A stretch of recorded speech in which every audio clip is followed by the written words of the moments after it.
Hello hi అండి, good morning. అందరూ ఎలా ఉన్నారు? నేను చాలా బాగున్నాను, మీరు కూడా చాలా బాగున్నారు అనుకుంటున్నాను. Welcome back to Tejas home corner అండి.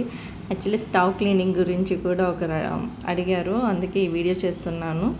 యాక్చువల్లీ ఈ స్టీల్ స్టవ్ క్లీన్ చేయడానికి మనకు ఎక్సో సోప్ ఉన్నా లేదా ఎనీ సోప్ సర్ప్ ఏదన్నా ఉన్న స్టీల్ స్క్రబ్బర్ ఉంటే చాలండి. వేరే లిక్విడ్స్ అది ఇది ఇంకొకటి ఏదో వాడాలని ఏమనుకోకండి. కొద్దిసేపు వాటర్ వేసి తడిపేసి స్టవ్ని మంచిగా స్క్రబ్తో ఒక 2-3 టైమ్స్ మీరు క్లీన్ చేసుకున్నారంటే మంచిగా నీట్గా అయిపోతుందండి. వేరే ఏం వాడాల్సిన అవసరం లేదు. అలాగే నేను ఇక్కడ ఇంకో విషయం మాట్లాడాలి అని అనుకుంటున్నాను, మోటివేషన్ గురించి. ఇప్పుడు స్టవ్ ఎంత గలీజ్గా ఉంది, తర్వాత మనం క్లీన్ చేసుకుంటున్నాము, ఎంత నీట్గా ఉంటుంది.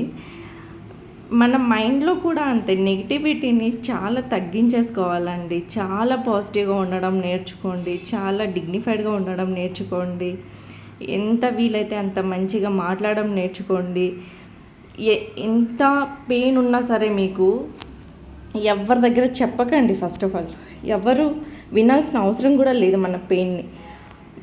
ఎలా ఒక బిల్డింగ్కి ఒక పిల్లర్స్ అవసరమో అలా మనల్ని మనం బిల్డ్ చేసుకోవాలి.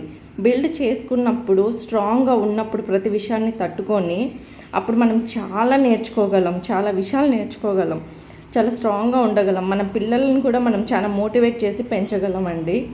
చాలా పద్ధతులు, సంస్కృతి, మంచి మంచి కట్టుబాట్లు పిల్లలకి నేర్పించాలండి. మన జనరేషన్ ఎలా ఉండేది, మన పేరెంట్స్ ఎలా ఉండేవాళ్ళు, మనం ఎలా ఉన్నామో ఒకసారి ఆలోచించండి. డెఫినెట్గా మీరు స్ట్రాంగ్గా ఉండాలంటే నెగిటివిటీ అస్సలు మాట్లాడొద్దు, నెగిటివ్కి దూరంగానే ఉండండి.